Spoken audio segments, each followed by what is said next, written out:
Well, Tesla's earnings call was a couple of days ago, and it was a blockbuster success, as evidenced by the fact that Tesla stock has gone up drastically since the Q3 earnings call, which is very unusual. But more importantly for me is all of the advancements in AI, and in particular full self-driving, and the potential for an autonomous future. So today I want to take a deep dive into that specific topic, and let's take a look. Hey y'all, it's Dr. Know-It-All. I am going to keep myself off the screen today because there is a lot of text that I want to go through. I took extensive notes.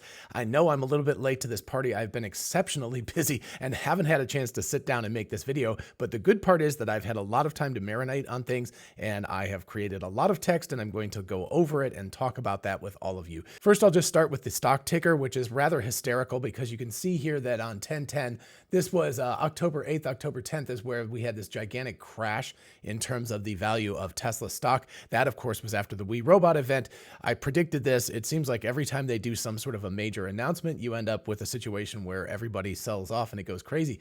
The really wild thing is that, Wednesday evening, Thursday, and today, we've seen a massive rise in Tesla stocks. So if you're a Tesla owner, that is great news for you. If you're not, then you probably should have bought a little while ago.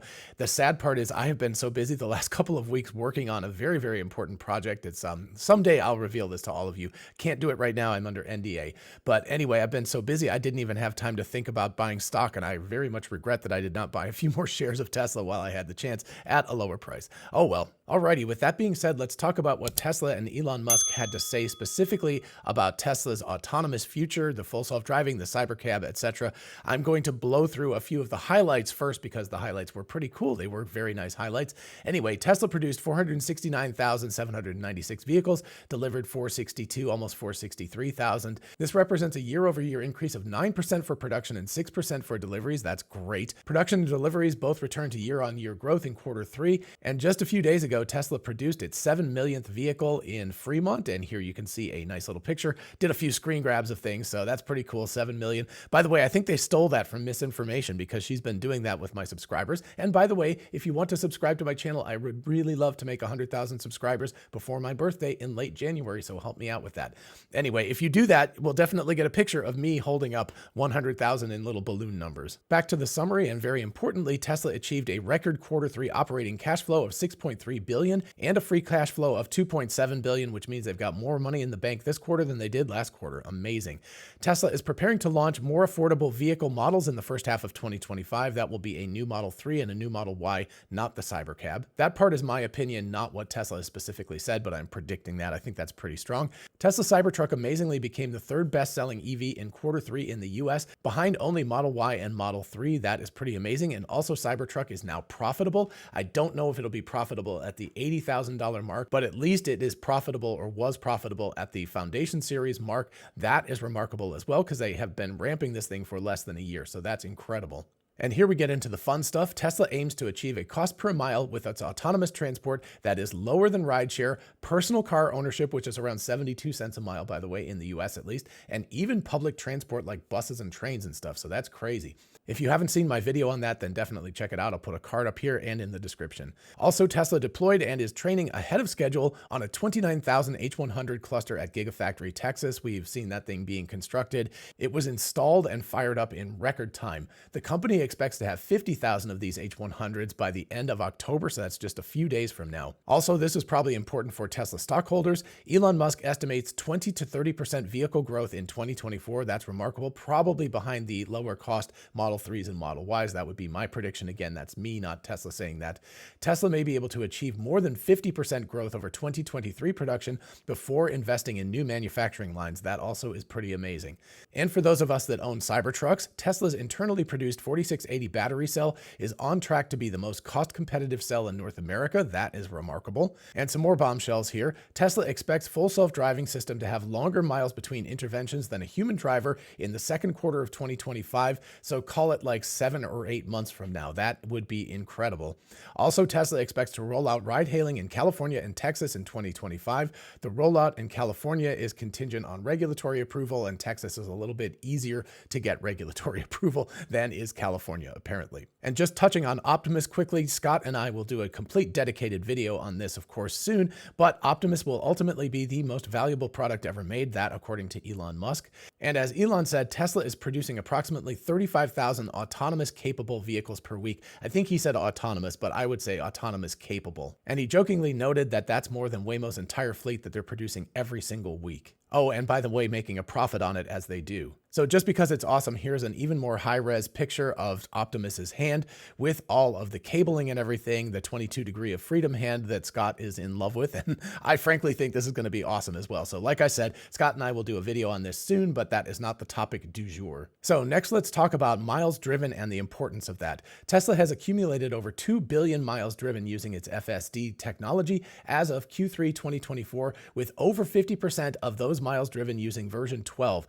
And that's kind of insane because it feels like it just was released, but it's responsible for basically half of the miles that have been driven on full self-driving. And if you look at the image at the bottom, you can see that FSD 12 in red has really taken off. Of course, FSD 11 has stopped accumulating miles because it's deprecated at this point, but you can see that 12 is gaining ground quickly and soon will completely dominate this graphic. So why is this important? Real-world driving data is essential to train and refine Tesla's neural networks. That's critically important.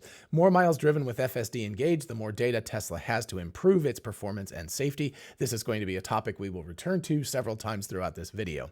Safety and validation. Tesla's Q3 vehicle safety report shows a 10x safety improvement for cars using autopilot compared to the US average. If you haven't seen my video on that, definitely check it out above, and I will put a link in the description. This in particular highlights the value of full self-driving miles driven in demonstrating and validating the system's safety, which is very much true. As far as measuring progress, tracking cumulative FSD miles driven allows Tesla to measure progress in developing its autonomous driving capabilities.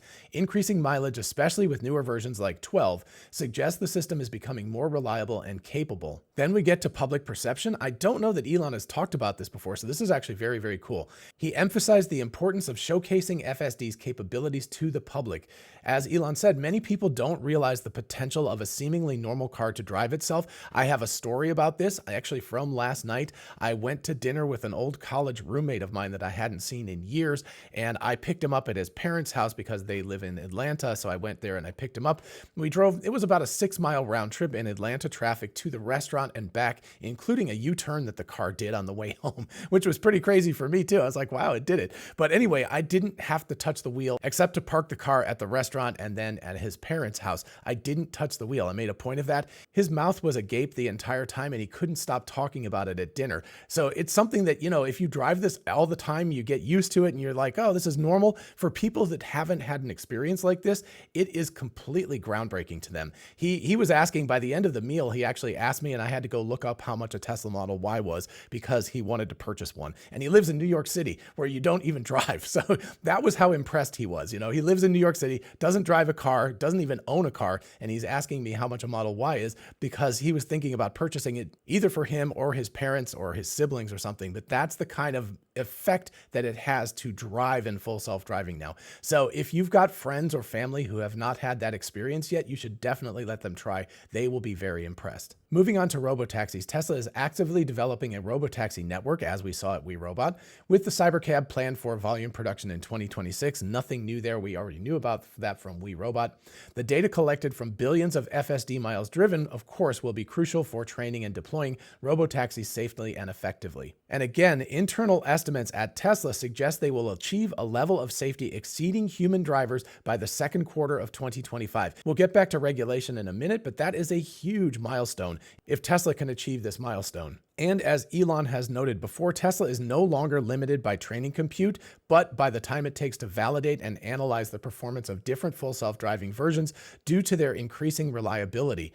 Basically, they drive so long without critical interventions, it's difficult for them to know which branch of the software is the best branch to use because they need to gather a ton of data to figure out which one is having more interventions than the other one. That is a nice problem to have at this point. And returning to the graphic one more time, you can see Tesla's AI training capacity ramp through the end of the year using H100 equivalent GPUs. And you can see that they're making a massive move here from the end of 2024 to early 2025. That is going to be absolutely huge. Next up is the impact of all this data on training.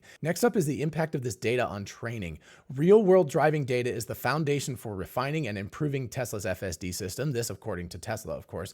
The more miles driven, the more diverse and comprehensive the dataset becomes, allowing the AI team to learn and adapt to a wider range of driving scenarios. Very, very important. Addressing the edge cases, the sheer volume of miles driven increases the likelihood of encountering rare or unusual driving situations, often referred to as edge cases or corner cases. This data is essential for training the AI to handle these situations safely and effectively, leading to a more robust and reliable system, of course. And then equally important is evaluating model performance, as we just talked about. With 2 billion miles of data, Tesla's team can rigorously compare the performance of different software versions, in other words, branches or forks, and identify subtle differences in safety and efficiency, allowing them to select the best performing models for deployment. And then, of course, we get to impact on deployment. The 2 billion miles driven on FSD are critical for deploying autonomous driving technology to the public. First of all, it builds, confidence and trust from the public. Achieving the milestone provides evidence of the system's real-world capabilities and helps build confidence among regulators and the public, in other words, us, and demonstrates that Tesla's FSD technology is not merely a theoretical concept, but a system that's been extensively tested in real-world conditions. So you can hear Tesla, and Elon Musk moving from the experimental stage to the stage where they really are believing that this thing is about to roll out and be deployed. They're talking about this product very differently than they did even a year ago. And of course, this is going to enable unsupervised FSD. Currently, it's supervised. You have to have, you have to be there in the driver's seat and take over at any point. Tesla aims to deploy the robotaxi network, and the robotaxi network will not have a driver in the driver's seat or will not have a steering wheel in the case of a cybercab. They're going to offer unsupervised FSD to the public in California and Texas in the coming year. That's a bummer. I live in Georgia. That means more than likely I won't have access to that. I won't be able to have completely unsupervised full self-driving, but regulatory issues aside, I should have the same software, so effectively I should be able to drive without intervening, even though I'll have to sit in the driver's seat officially. So of course, the 2 billion miles is essential for validating the safety and reliability of this software. The extensive data collected from the 2 billion miles and growing helps Tesla better understand the capabilities and limitations of its Hardware 3 systems, informing decisions about whether Hardware 3 can support unsupervised FSD or if upgrades to Hardware 4 will be necessary for some users. And then interestingly, they talked about the challenges of, having 2 billion miles. Number one, there's a validation bottleneck currently. So as Tesla's FSD becomes increasingly reliable, the time needed to identify and analyze mistakes increases significantly. And this creates a bottleneck in the development process, as the AI team must invest more time and resources in validating the performance of different software versions. Very interesting that that is a problem now. It is a nice problem to have ultimately. Also, data selection complexity. This goes hand in hand with the other one. With petabytes of data coming from the Tesla fleet, efficiently filtering and selecting the most useful information for training becomes increasingly difficult. And this, of course, requires the AI team to develop sophisticated methods to identify and prioritize data that will have the most significant impact on FSD's performance. So now let's talk about some key updates and also what, Tesla is predicting for their future roadmap. Number one, FSD 12.5 boasts a 5-fold increase in parameter count and other architectural advancements that Tesla intends to scale further in Q4. We have heard some of this previously, of course. Notable features in 12.5 include ASS, or actually Smart Summon, which works. It's a little scary to do it, but it works. And that enables autonomous driving within parking lots, like fully autonomous, as in you don't have to be in the car. And the introduction of end-to-end neural networks for highway driving in the Cybertruck, and I have gotten to experience that with our new Cybertruck. Very interesting. Looking forward, version 13 of Full Self-Driving is set for release, quote, soon, so be interesting to see when soon is, and is expected to deliver a 5 to 6-fold improvement in miles between interventions. That is, again, remarkable, compared to 12.5. Overall, Tesla projects a 3-order of magnitude improvement in miles between interventions throughout the year. I don't know if that's 2024 or 2025, or maybe just the calendar year from like July to July. But anyway, that's what they said.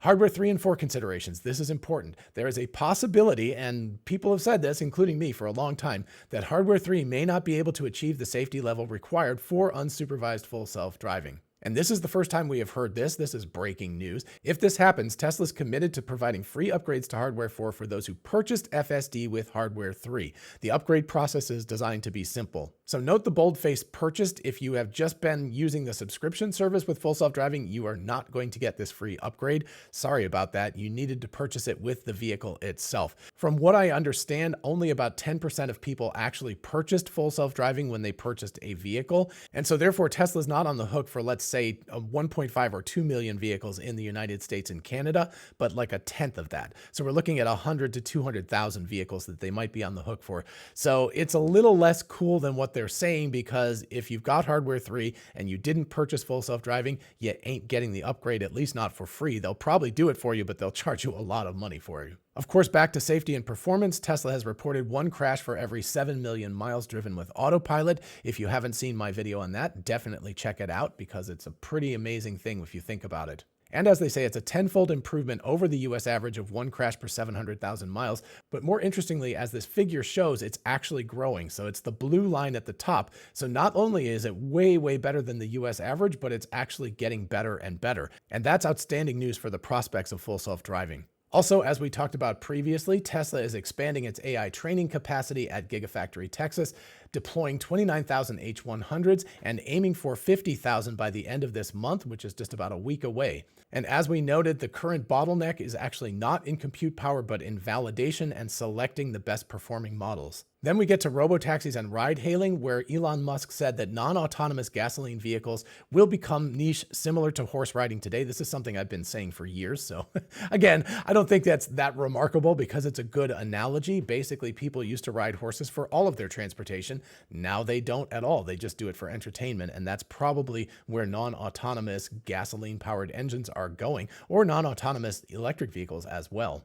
And again, Tesla is now producing approximately 35,000 autonomous capable vehicles per week, and they plan to initiate public ride-hailing services in California and Texas next year. Then we get to new products, the Cybercab and the RoboVan. If you haven't seen the RoboVan, definitely take a look at it. It is a crazy looking beast. These are purpose-built for autonomy and lack steering wheels or pedals, and they will be manufactured using a revolutionary, quote, unboxed approach, departing from traditional car manufacturing methods. Should make it much faster and more efficient to build these things. And Tesla anticipates that volume production of the Cybercab will be in 2026, meaning they will probably have low volume production by the end of next year. So like a year from now-ish, they'll have low volume production and then high volume production in 2026. The Cybercab production line is projected to be significantly more efficient than conventional car manufacturing lines, boasting a much higher production rate and fewer parts. So I'm assuming they're going to have gigacasting, like one-piece gigacasting for the entire frame of the vehicle, which will have runners down the middle part of it, into which they'll insert a structural battery pack.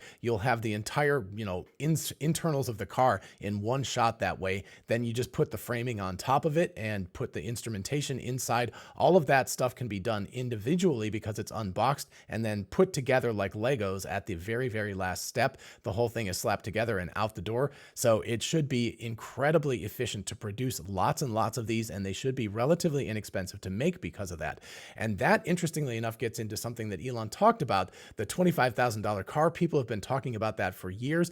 Elon basically said that we're changing the game, right? We're essentially going from playing American football to European football to soccer.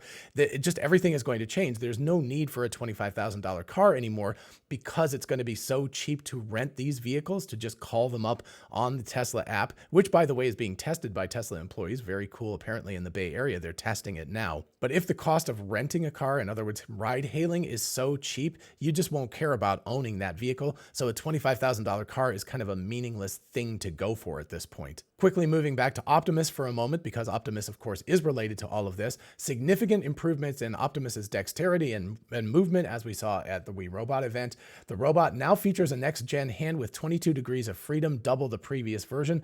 Of course, we only saw this in isolation at the event, and you can see my video with Scott up here and in the description if you're interested.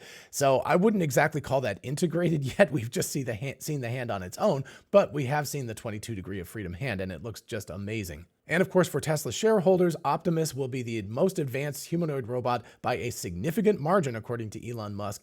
And Elon emphasized that Tesla is the only company equipped to scale humanoid robot production, and I definitely agree about that. He believes Optimus has the potential to become the most valuable product ever created. More than likely that will be true, at least for the category of humanoid robot, and likely Tesla will take a very large share of the humanoid robot form factor.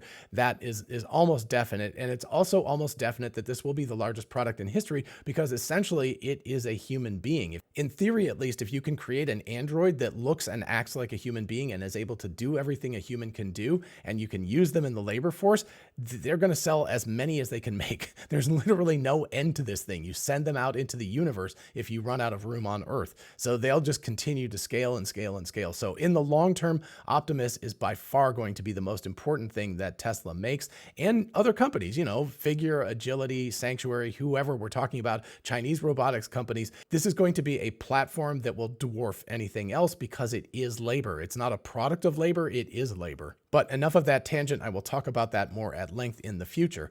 Getting back to full self-driving, AI training and data as applied to Tesla vehicles differs from large language models. And this is an important point here, really important point. Tesla's AI system processes gigabytes of context from multiple cameras and sensors, which is then distilled into a few control outputs, all done with limited compute power in the car. So edge computing device. There's an emphasis on training and efficiency. Tesla compensates for the relatively small inference compute in its vehicles by investing heavily in training. This is the flip-flop, I guess. This approach mimics human learning where extensive training reduces the mental workload required. So, you have to think about driving a lot when you're a young driver, but as you get more and more advanced and learn how to do it better and better, or walking. I mean, a toddler thinks a lot about walking, but an adult human being in good health doesn't think about it at all. So it's that kind of thing. The mental workload goes down as you become skilled at this thing. And of course, as they said, Tesla prides itself on being the most efficient in the world regarding inference compute, a necessity given the limited power available in a car. That is an important point, right? If you have that limited capability, it's going to drive incredible advances in efficiency of compute, memory footprint wise, algorithmically, etc. Processing the massive amounts of data generated by Tesla's fleet and identifying the most valuable data for training purposes presents significant challenges. So digging into this a bit further, I told you this was going to be a deep dive. The unique challenges, training emphasis, and data handling using real-world AI at Tesla. First of all, contextual complexity. Unlike LLMs, which typically work with textual data, which is pre-compressed, right? It's language, it's not reality. Real-world AI systems, particularly those in autonomous vehicles, grapple with a much broader and more complex contextual landscape, in other words, reality. Tesla's AI must process information from 8 cameras, potentially 9, including the internal camera, and audio input, and that was interesting that audio input is now included in this, amounting to gigabytes of data that needs to be analyzed and acted upon in real time. This massive amount of real-time contextual data presents a significant challenge compared to LLMs, which rarely, if ever, handle such data volumes during inference. And yet another video that I've done, definitely check it out up here, or I will leave a link in the description. Just as importantly, of course, there is limited compute power available in a car. While training can be conducted on powerful server farms with kilowatts of processing capacity, and of course LLM inference is done that way often too, the inference computer in a Tesla vehicle operates with just a few hundred watts and relatively small amount of memory and small amount of operations per second it can do. This constraint necessitates highly efficient algorithms and optimization strategies to handle the complex real-time data and make driving decisions. And then of course we get the safety critical application as opposed to large language models where making a mistake is not that big a deal. The stakes are very high in real world applications like autonomous driving, as mistakes can have life or death consequences. I'll get back to that in the ethics section at the end of this in just a minute. This elevates the need for robust and reliable AI systems that can safely navigate unpredictable situations in real time. So this gets us to an emphasis on training and efficiency. So training is a countermeasure to the limited inference compute. If you don't have inference compute, trade that with training time. So Tesla prioritizes extensive training to address the limitations of onboard compute power.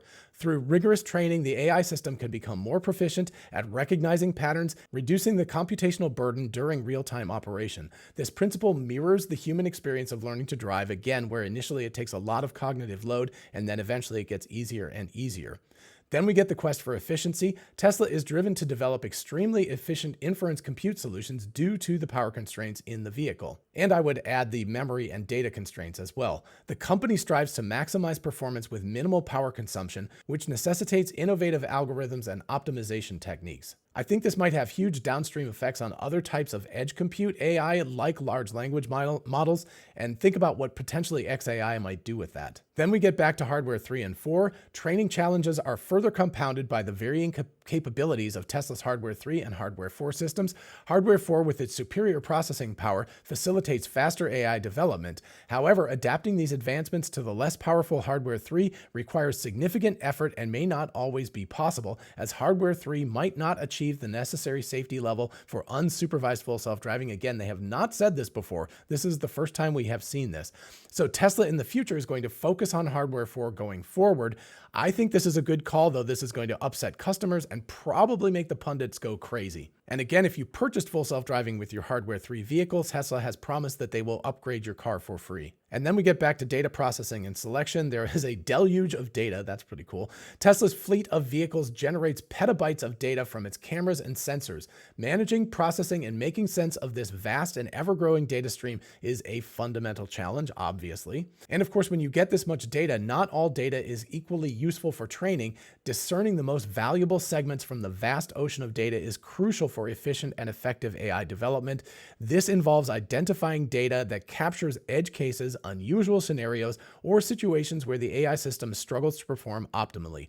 So this is really important. This is the bottleneck now. Speaking of which, even with ample training compute, a significant bottleneck exists in the validation process. Testing and comparing different models to identify the best performer requires extensive driving data and analysis, which can be time-consuming and resource-intensive. So Tesla leverages simulation and other methods to expedite the process, but real-world testing remains crucial for evaluating performance. And then finally, let's talk about ethical considerations. This is mostly me, not Tesla, but they touched on some of this stuff, but I think it's important to talk about this now because we're getting close to where this will actually be a real thing. So number one, Tesla reiterated the importance of safety as Tesla works towards achieving full autonomy. The goal is for full self-driving to be significantly safer than human drivers. However, achieving this level of reliability, of course, is a complex and ongoing process. It's a journey, not a destination. So obviously at this point, ethical concerns are arising around the potential for accidents and the responsibility for those accidents when a human is not in control.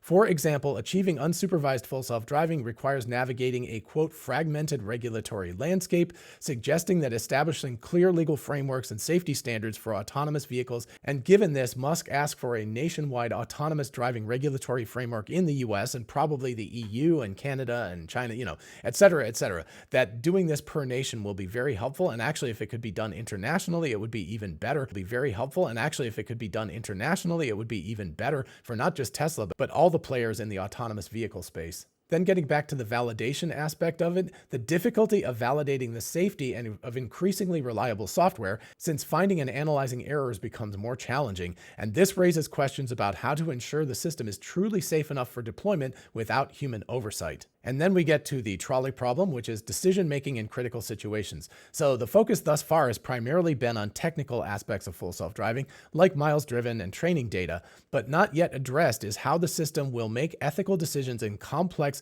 or morally ambiguous situations that human drivers encounter regularly. In other words, the trolley problem writ large. In other words, the question of if you have to make a decision between killing one person and killing 5 people, what decision do you make? And in particular, how would an autonomous vehicle prioritize actions in a scenario where avoiding one collision might inevitably lead to another? How will the system be programmed to make choices that align with human values and ethical principles in such a situation? Or in other words, how do you train the neural network, because it's not really traditional programming anymore? So it's going to have to live in the consciousness, or whatever the equivalent is, of the neural network. It's going to have to know the answers to this.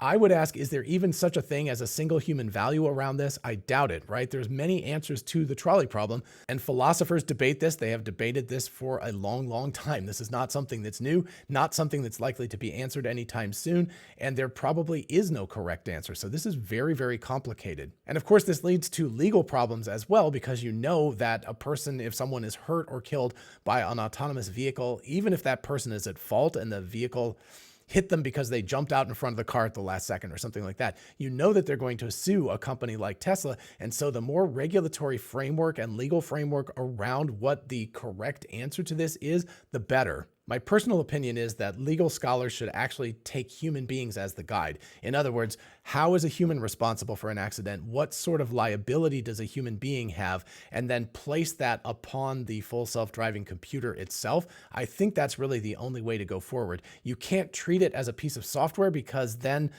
the responsibility gets passed on to the company or to nobody potentially. So I think the way to do it is to treat the autonomous software as kind of an agent, as more or less a quasi-human being in that circumstance. Beyond these things, we also get to data privacy and security, with the vast amounts of data being collected from Tesla vehicles, including audio and video. And while this data is essential for training full self-driving, it also raises ethical concerns about data privacy and security. This is kind of, the horse has left the barn already. This is something that's already being done, and most of us have agreed to it. Ensuring that Tesla and other companies are using this data responsibly and protecting it is important, but I think the public de facto has already made this decision by allowing companies like Tesla and many, many other companies to trade our convenience and our safety for our privacy. And then last up is a little bit more abstract at this point, but job displacement. The widespread adoption of fully autonomous vehicles could lead to job displacement for professional drivers in various sectors: trucking, taxis, limos, etc. And of course, the societal impact raises ethical considerations about the economic consequences and the potential need for workforce retraining and adaptation. This is just a piece of a much bigger puzzle. With AI potentially taking everyone's jobs, we're all going to have to think about this. This might just become a piece of the universal basic income argument, is that these jobs, amongst many, many others, are going to see human beings replaced by robots and disembodied AI more and more, and we're going to have to do something about it. So that is a big, big question, but that's also a little bit further away than these other ones. Alrighty, I told you this was going to be a deep dive. Hopefully it was informative and interesting and got you thinking about things that maybe the highlight shows that other people have done, have not gotten into at this point. I think we have more questions than answers, of course, but that's amazing and that keeps everybody interested. The rest of this year and 2025 are going to be amazing on the autonomous driving future, and likely by 2026, even though Tesla hasn't said it, we will probably see the first Optimi out in the wild in some sense or other. So in short, what an exciting time to be alive. Definitely let me know in the comments what you think about all of this. If you have other questions or other ideas about any of these things while you're down there, if you don't mind liking and subscribing, it really helps out the channel. Again, like I said, I would love to make 100,000 subscribers by my birthday. So thank you so much for doing that, and I will see you in the next video.